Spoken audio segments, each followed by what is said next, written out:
Olá, um bom dia para você. Hoje, domingo, primeiro dia da sua semana, e vamos continuar com a nossa reflexão sobre a doutrina de Cristo. Nós já temos aí uns 4 vídeos falando da pessoa de Cristo. Você pode ir no YouTube, Vera Reflexões, espaço Reflexões, e assistir. É uma sequência.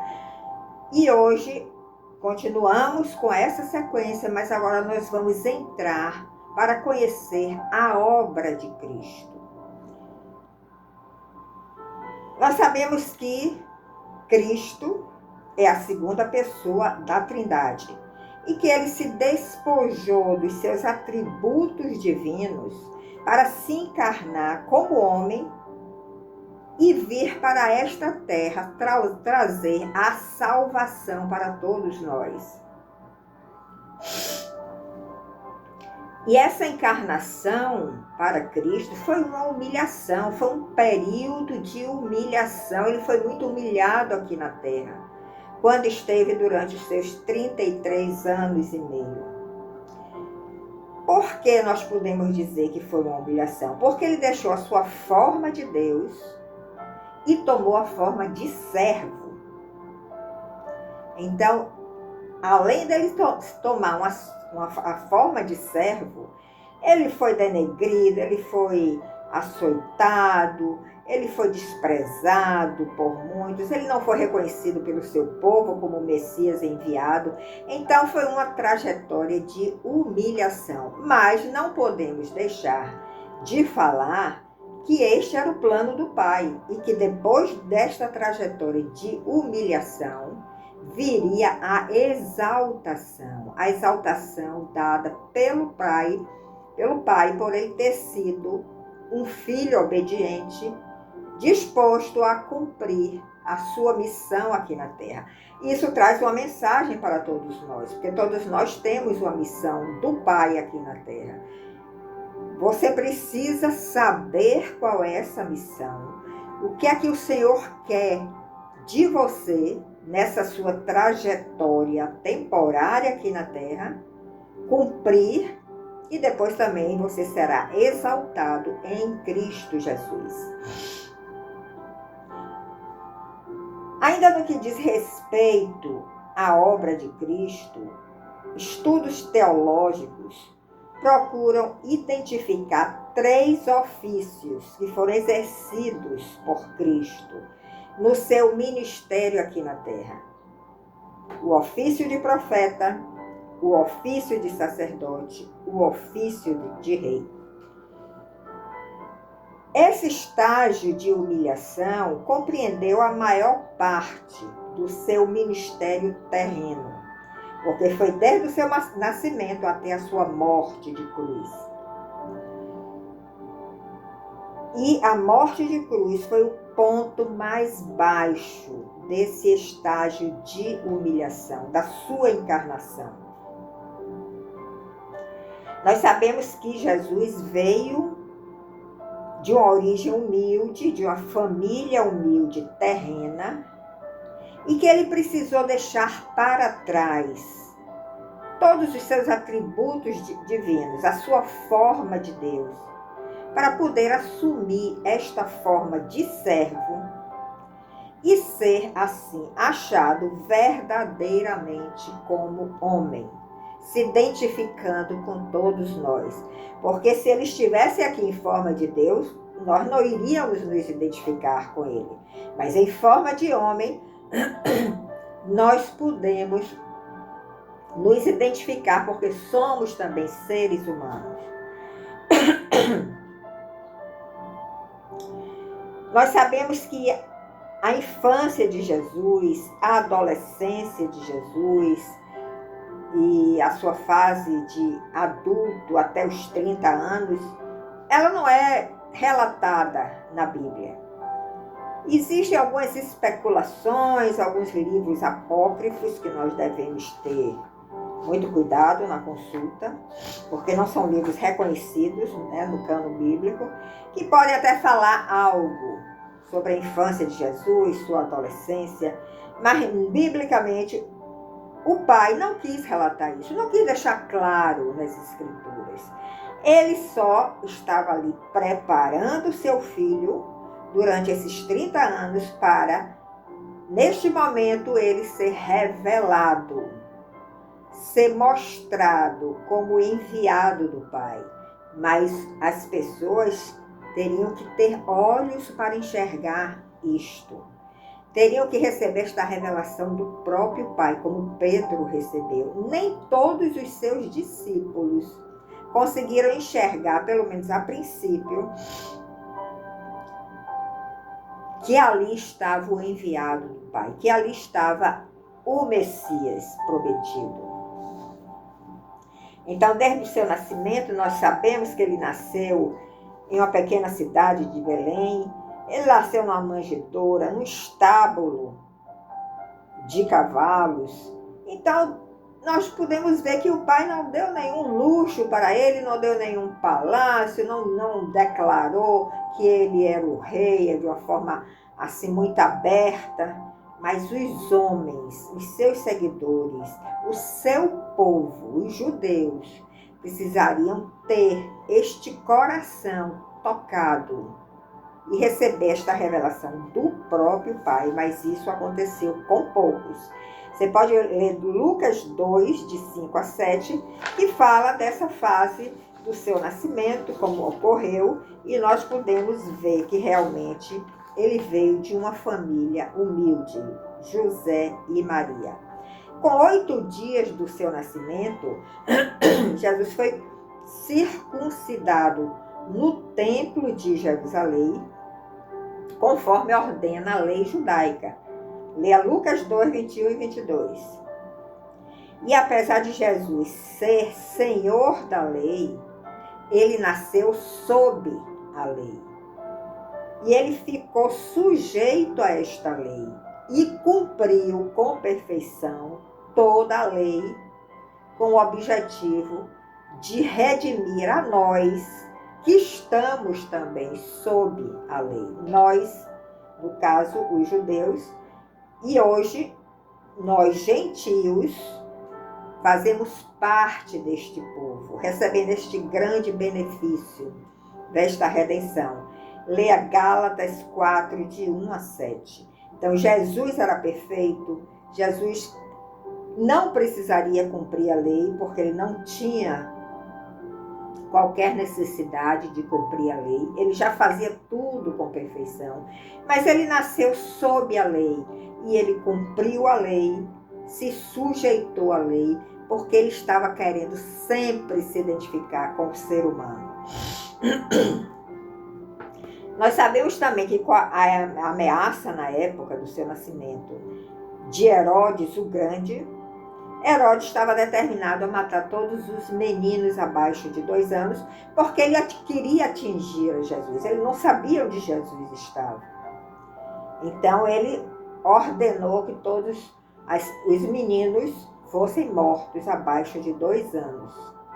E aí José teve que fugir para o Egito com sua família.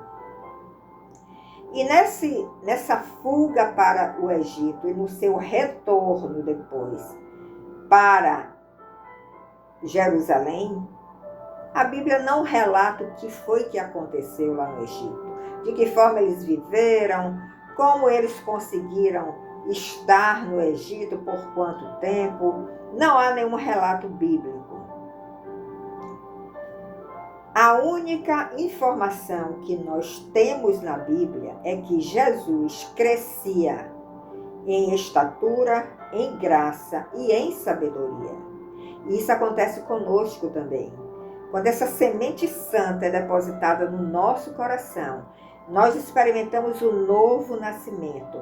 Nós temos uma experiência real com o Rei Jesus. Ele está aqui ainda muito pequenininho em estatura.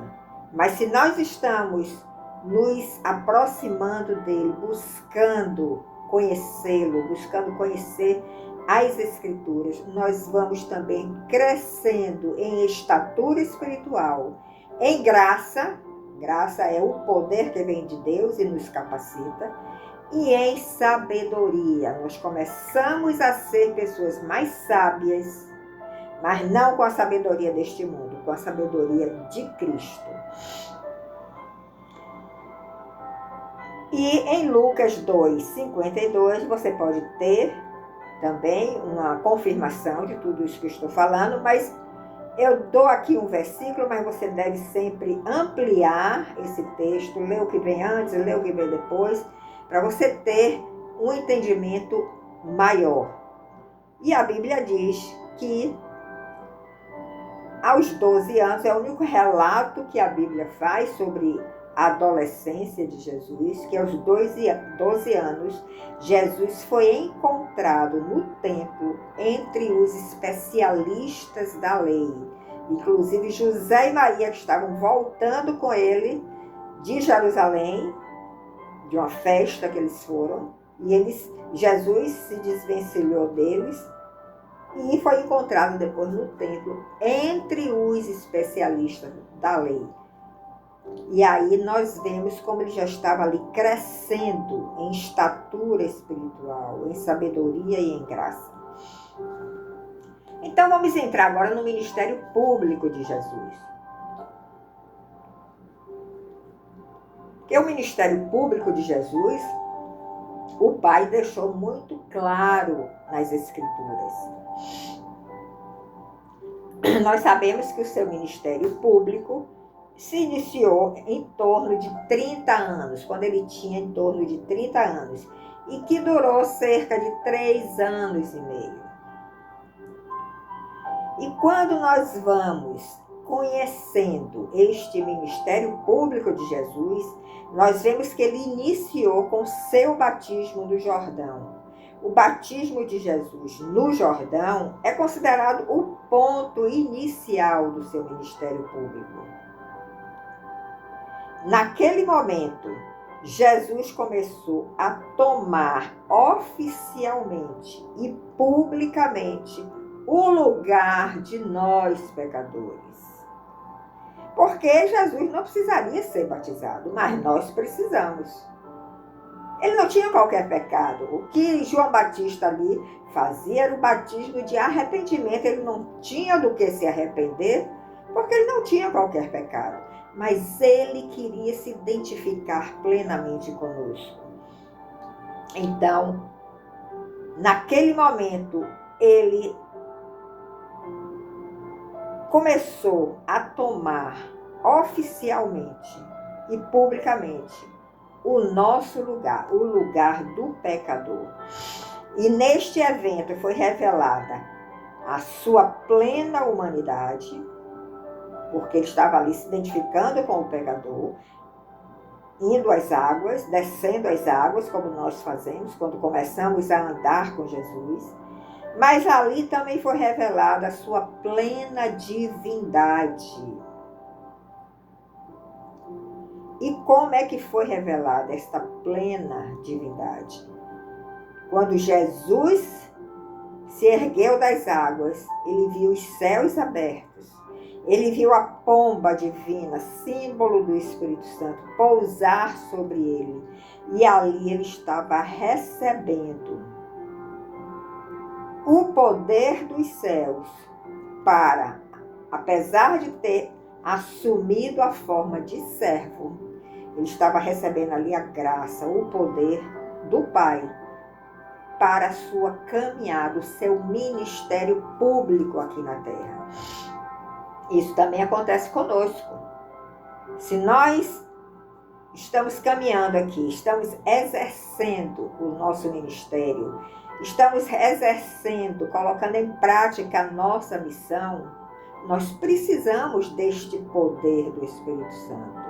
Nós precisamos receber a graça dos céus, porque nós não devemos fazer nada segundo a nossa própria vontade, a nossa própria visão, que a nossa visão é a visão de um pecador. Nós precisamos também ter os céus abertos, ter essa ligação com o Pai, para receber este poder e esta graça que Jesus recebeu quando ele estava no evento do seu batismo lá no Rio Jordão. E vejam, eu estava meditando sobre isso, que experiência tremenda João Batista passou naquele momento que ele estava batizando Jesus, porque ele reconheceu que ali era o Messias, tanto que ele não queria batizar, ele não se achou digno de batizar Jesus. Por quê? Porque ele teve a revelação. Imagine você no lugar de João Batista, diante do próprio Deus. É uma experiência realmente que só passando para nós termos algum entendimento. E João Batista viveu essa experiência, ele teve esta revelação. Nós também precisamos viver essas experiências com Deus.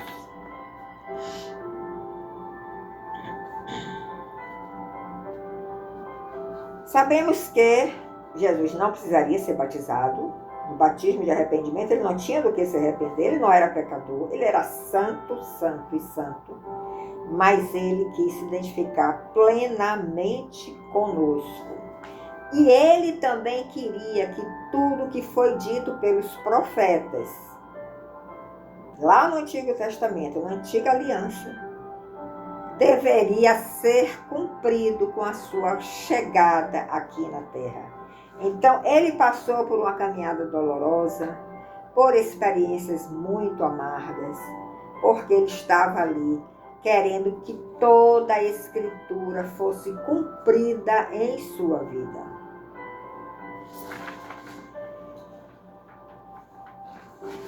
Esse batismo, considerando o batismo de Jesus no Jordão, que foi o início do seu ministério público, nós temos que ter esta consciência de que ali Jesus estava tomando sobre si todo o pecado do seu povo, porque ele veio inicialmente para os judeus. E ele estava fazendo aquilo de uma forma vicária. O que é que significa forma vicária? Ele estava fazendo em substituição, ele estava tomando o nosso lugar, ele estava nos substituindo naquela experiência ali. Então, Jesus tomou todo o pecado do seu povo de uma forma vicária, em substituição a nós, que estávamos condenados a ir para o inferno sem qualquer chance de salvação. Você pode ler Isaías capítulo 53, que Isaías relata e dá uma noção muito boa sobre este momento, sobre esta experiência de Jesus no seu ministério público, tomando para si todo o pecado do seu povo.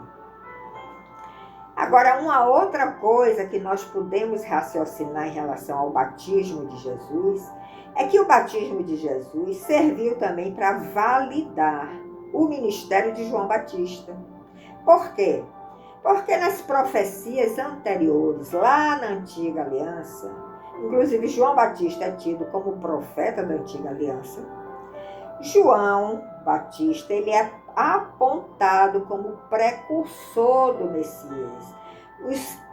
Os profetas já estavam dizendo que João Batista seria levantado como um profeta, que seria o precursor de Jesus, do Messias, que viria futuramente. E João Batista teve uma revelação tão real de quem era Jesus, que ele, neste momento do batismo, ele apontou para Jesus e disse: este é o Cordeiro de Deus, que tira o pecado do mundo. Então, nós vemos aí realmente que João Batista teve uma revelação muito clara do que estava acontecendo ali no Rio Jordão. Quando Jesus, no seu batismo, recebeu o Espírito Santo em forma de pomba, Jesus, na sua forma humana, ele já estava encarnado, Cristo já estava encarnado, na sua forma humana, ele estava sendo capacitado através desta pomba divina, do Espírito Santo, para fazer as obras que ele fez aqui na terra. e que estão relatadas nas Escrituras. Não estão relatadas todas as obras, ele fez muito mais. Isso é dito também nas Escrituras.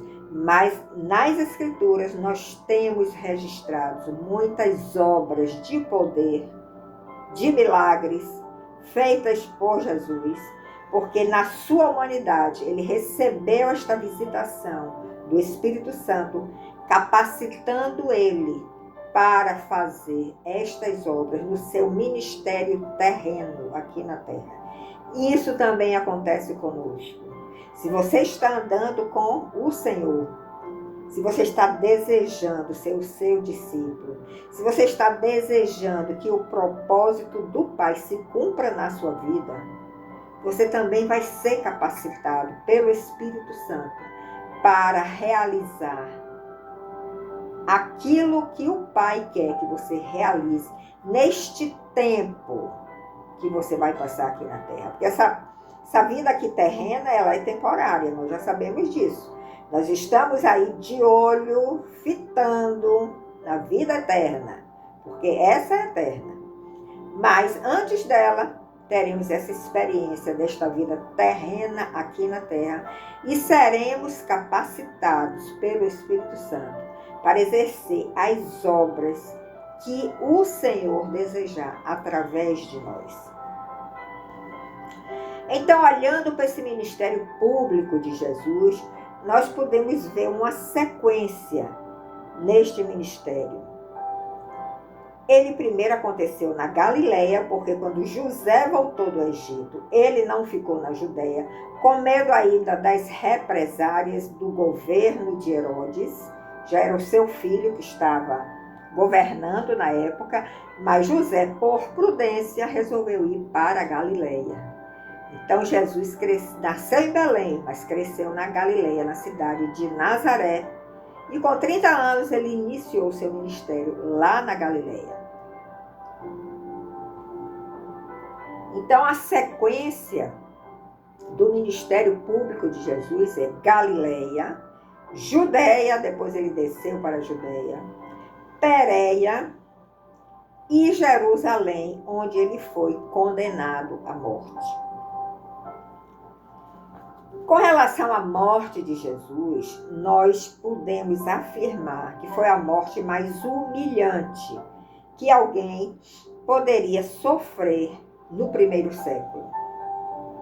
A crucificação romana era tida como a morte mais humilhante daquele século. E Jesus foi submetido a esta morte. Então veja que isso faz parte da humilhação que ele passou aqui na terra. E esse tipo de morte tinha que acontecer fora dos limites da cidade de Jerusalém. Porque naquela época existia já os limites de Jerusalém. Jesus não poderia ser crucificado em Jerusalém. Ele teria que ser crucificado fora dos limites de Jerusalém. E o acusado de sofrer este tipo de morte, ele teria que carregar o seu instrumento de execução, que era a própria cruz. E como sabemos, Jesus, na sua caminhada, carregou sua cruz pesada dos nossos pecados. Ali estavam os nossos pecados pesando sobre os ombros de Jesus. E ele ia caminhando, levando aquela cruz pesada dos pecados do seu povo e de toda a humanidade, e ainda sendo açoitado, ainda sendo denegrido. Chegou a um ponto de exaustão tão grande que o próprio soldado romano chamou um dos que estavam ali próximos para ajudar a carregar aquela cruz de tão pesada que era. Então os nossos pecados pesam muito. E nós sabemos disso quando nós nos envolvemos com alguém que está ao nosso redor, próximo a nós, está passando por um período muito difícil e você se envolve e intercede por aquela pessoa e você sente o peso do pecado daquela pessoa. Mas Jesus estava levando o pecado de toda a humanidade. E a morte de cruz era uma morte muito lenta e dolorosa. Geralmente levava dias.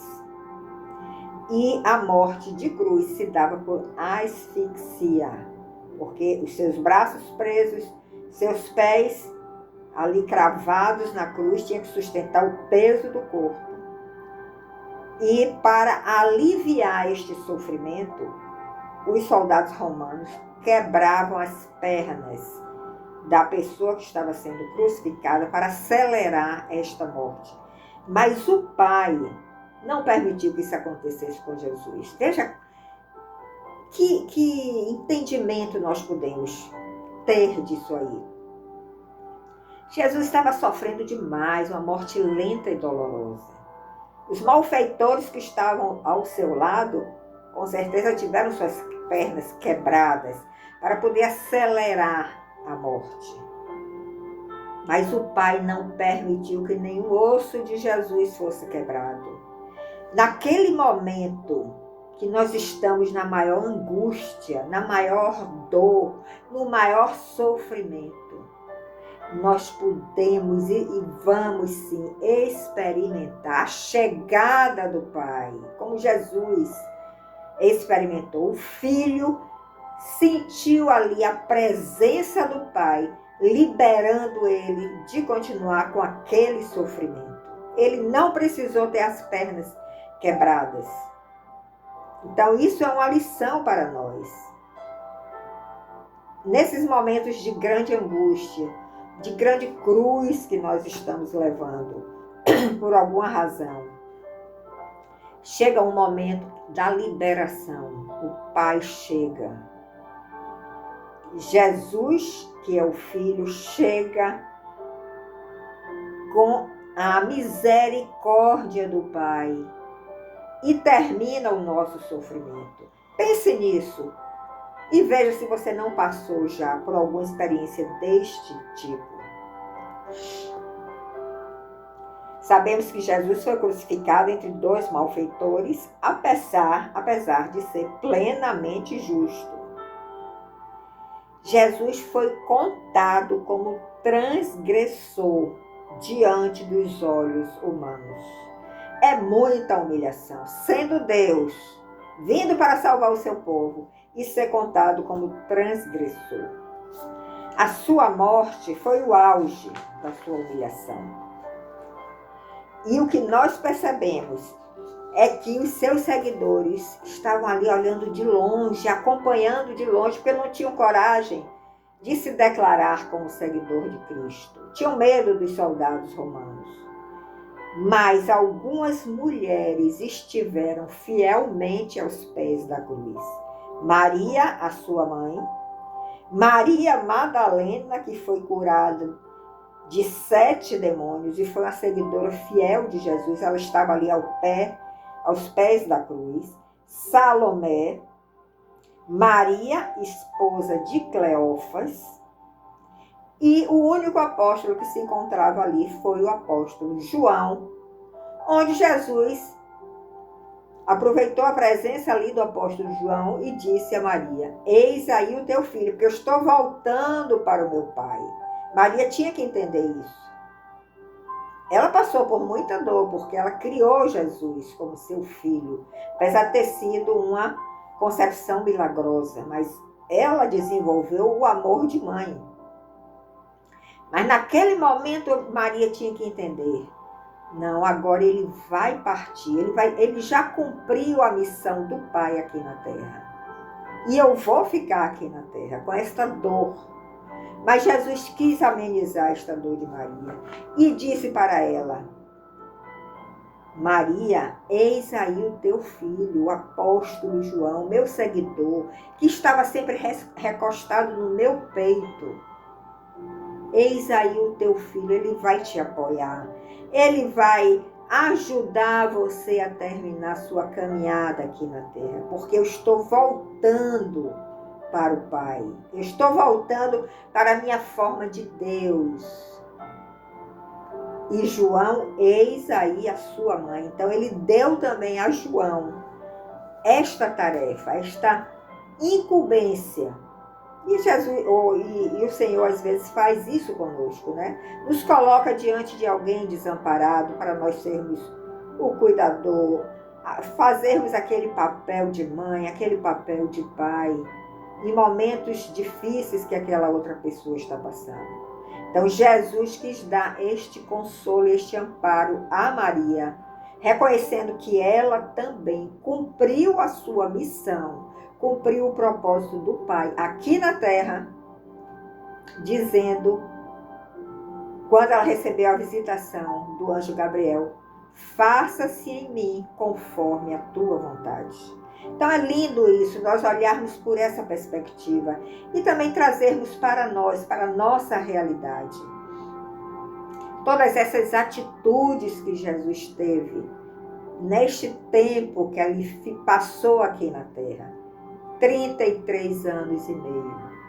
Nós também estamos em um tempo aqui na terra e precisamos ter esta revelação do propósito do Pai para a nossa vida, do nosso ministério aqui na terra e sermos fiéis a este propósito. E vai chegar o tempo da liberação do Pai também para nós. Então, muito obrigado pela sua companhia. Reflita, medite, ouça mais de uma vez esses vídeos que falam sobre a pessoa de Jesus e a obra de Jesus, a pessoa de Cristo, a obra de Cristo, Jesus o humano, Cristo o divino. E no próximo vídeo, nós veremos por que razão Jesus foi crucificado. Vamos refletir um pouco nessa questão. E eu te convido para você continuar me seguindo no meu canal no YouTube, Vera Reflexões, Espaço Reflexões, no Facebook, Vera Reflexões. Temos essas mensagens, eu posto todas lá, e tem outras mensagens lá, no Instagram também, e temos o podcast também, Meditando na Palavra. Se você quiser ouvir naquela hora que você está se dirigindo para o seu trabalho, e você está aproveitando ali o tempo, de uma forma muito útil para o seu crescimento espiritual. Muito obrigada, eu te aguardo no próximo domingo. Que Deus abençoe a você e a sua casa. Até lá!